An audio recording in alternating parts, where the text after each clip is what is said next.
صباح الفل عليكم. النهارده هنعمل انبوكسنج ريفيو لعدسه الكانون 50 مللي 1.8 اس تي ام.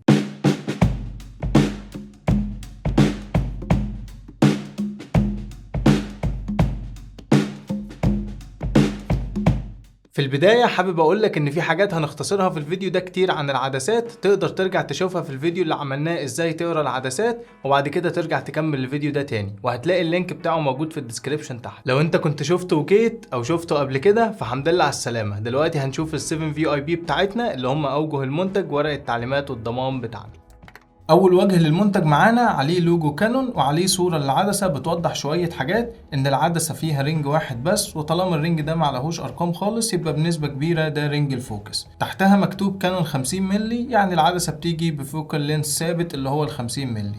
على شماله في مفتاح سويتش بين الاوتو فوكس والمانيوال فوكس، وجنبه في نقطة حمراء ودي بتدل على ان العدسة دي من كانون فول فريم. وزي ما احنا عارفين ان كل عدسات الفول فريم بتشتغل عادي على الكروب فريم. واخر حاجة تحت ان الماونت مصنوع من المعدن، وده مؤشر مبدئي كويس ان خامات العدسة هتكون كويسة مش ضعيفة. تاني وش مكتوب عليه اي اف يعني فول فريم و50 مللي، تحتها عرفناها. وبعد كده في عندنا اف 1.8، يعني العدسة بتيجي بأقل فتحة عدسة 1.8، فدي في تصوير البورتريه والإضاءة القليلة هتكون عظيمة جدا. STM يعني موتور هادي إلى حد كبير، مناسب جدا لمصورين الفيديو خاصة. ولو عايز تعرف أكتر عن فتحة العدسة والفول فريم والكروب فريم كعدسات وإيه هو ال STM بالظبط، تقدر تشوف فيديو العدسات اللي قلتلك عليه في الأول، هتلاقيه في الديسكريبشن. تالت جنب مكتوب عليه كانون، ورابع جنب مكتوب عليه ان العدسة فول فريم 50 مللي فتحة 1.8 STM ب10 لغات مختلفة. الجنب الخامس للعلبة من تحت معلهوش اي حاجة خالص. اخر جنب معانا عليه لوجو كانون STM، وتحتها في ستيكر كده مش موجود متشال، وتحته 2 باركود خاصين بالمنتج. وهنا دي حاجة مهمة جدا، لما نيجي نفتح العلبة دلوقتي هنلاقي ان العلبة بتيجي من اي ستيكر للفتح والقفل، ودي حاجة بتدل على انك مش اول واحد ممكن تفتح المنتج ده. ودي حاجة مش مستغربها الصراحة، لان ده مش اول منتج اجيبه من كانون، لان انا عندي الكاميرا الام 50 جبتها من الامارات وكانت نفس الوضع بالظبط، فهي مش حاجة بتخص الحاجات اللي بتكون موجودة في مصر بس، او اعتقد ذلك. المهم هنا هو السيريال نمبر. السيريال نمبر مش موجود، ولا زي ما احنا شايفين لما فتحنا كده دي ورقة التعليمات مش ورقة الضمان. وما تقلقش خالص ان السيريال نمبر مش موجود على العلبة، لان السيريال نمبر كده كده بيبقى موجود على العدسة، وهوريك دلوقتي تلاقي السيريال نمبر بتاع العدسة فين. دلوقتي هنشوف مع بعض ورقة التعليمات، وهنلاقي فوق مكتوب انها برينتد ان ماليزيا.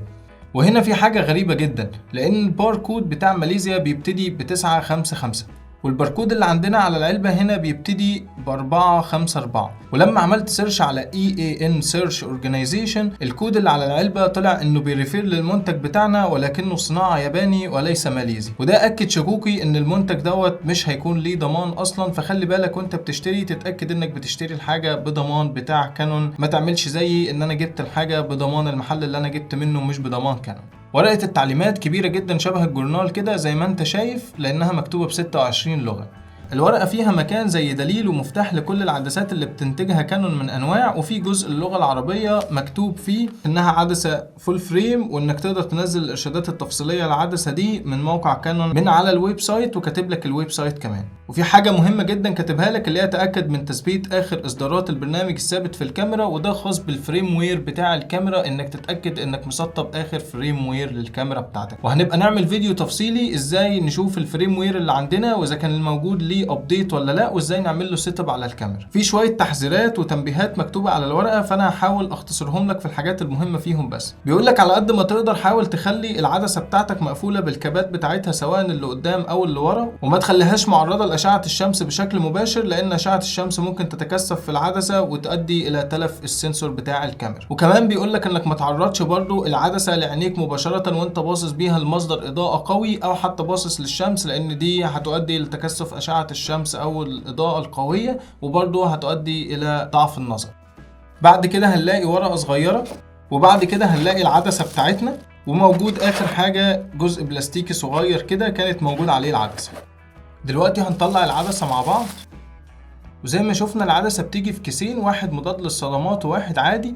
والعدسة الحقيقة شيك جدا وخفيفة كده، تقريبا حوالي 70 جرام. من قدام هنلاقي الكاب بتاعها مكتوب عليه كانون، ومن الظهر هنلاقي مكتوب عليه مقاس الفلتر وميد ان ماليزيا. هنلاقي العدسة مكتوب عليها كانون اي اف لينس 50 مللي 1.8 اس تي ام تاني، وهنلاقي برضو مكتوب عليها مقاس الفلتر تاني اللي هو ال 49 مللي.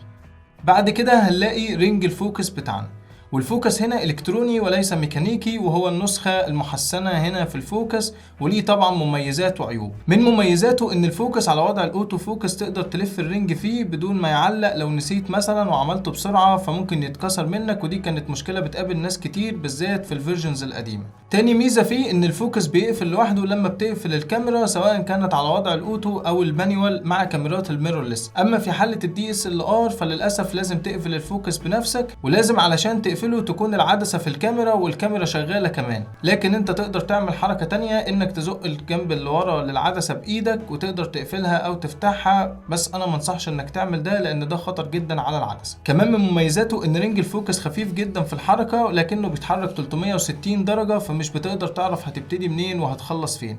لكن في نقطة حمراء كده عند الرينج من قدام تقدر تستخدمها كمساعد ليك في موضوع الفوكس ده. بعد كده هنلاقي اللي كان موجود على الصورة بتاعة العدسة على العلبة من بره. بعد كده هنلاقي شوية رموز خاصة بالعلامة التجارية واستهلاك المنتج، وفوقيها بخط يكاد يكون واضح كده هتلاقي السيريال نمبر بتاع العدسة اللي احنا ملقيناهوش على العلبة من بره. بعد كده هنلاقي مكتوب 35/100 ام او 1.1 اف تي الى ما لا نهاية، ودي معناها ان الفوكس بيكون اقرب نقطة ليه هي 35 سنتي او 1.1 قدم لحد ما لا نهاية. ثم الكابل الخلفي للعدسة ومكتوب عليه كانون، لما نلف ونشيله هنلاقي مكتوب عليه من جوه صنع في ماليزيا برضه. هقولك دلوقتي على تريك صغيرة كده بعملها بشكل شخصي. لو معايا ميموري كارد كتير ومش عارف اشيلها فين، فبقدر استخدم كابل سنسور مع كابل عدسة اني احطهم جواه وهو بيشيل كتير زي ما احنا شايفين لحد 8 ميموريهات. هنلاقي دلوقتي الماونت بتاع العدسة معدن زي ما احنا شايفين وزي ما كان واضح على العلبة، ومكتوب تاني كانون وصنع في ماليزيا. كده احنا خلصنا الانبوكسنج، ودلوقتي هنعمل الريفيو مع بعض، نظرة عامة كده عن العدسة وعن استخداماتها. العدسة ال50 مللي بيتقال عليها النفتي 50 كناية عن الحجم الصغير والامكانيات الكتير اللي بتقدر تقدمها لك. فهي عدسة برايم بتيجي بفوكال لينس ثابت وبتشتغل على الكاميرات الفول فريم والكروب فريم، وكمان الشاربنس بتاعها عالي مقارنة بال50 مللي الموجودة في العدسات الزوم. وان هي عدسة برايم فما فيهاش اجزاء بتتحرك كتير، فده بيخلي البيلد كواليتي بتاعتها احسن وامتن، وكمان بيمنع دخول الأتربة من العدسة للسنسور على عكس عدسات الزوم. كمان بتساعدك تحسن من مهارات التصوير بتاعتك لان هي عدسة فيكسد، فبتحتاج انك انت اللي تتحرك علشان تقدر تظبط الكادر بتاعك والتكوين بتاعه. والبعد البؤري بتاعها قريب جدا لزاوية رؤية عين الانسان، ولذلك لما تيجي تستخدمها مش هتحس بحاجة غريبة في الصور اللي انت بتصورها، وبالذات لو انت بتصور بيها على كروب فريم، لان وقتها الكروب فاكتور هيديك العدسة دي 80 مللي، وده هيدي نتائج كويسة جدا معاك في البورتريه، لان معروف ان العدسات ال85 هي من افضل العدسات اللي بتصور بيها بورتريه. كمان علشان هي برايم فالفوكس بريسنج بتاعها قليل، والفوكس بريسنج زي ما احنا شايفين هو ابعد واقرب نقطه للفوكس للعدسه بالنسبه لتغير حجم الاطار،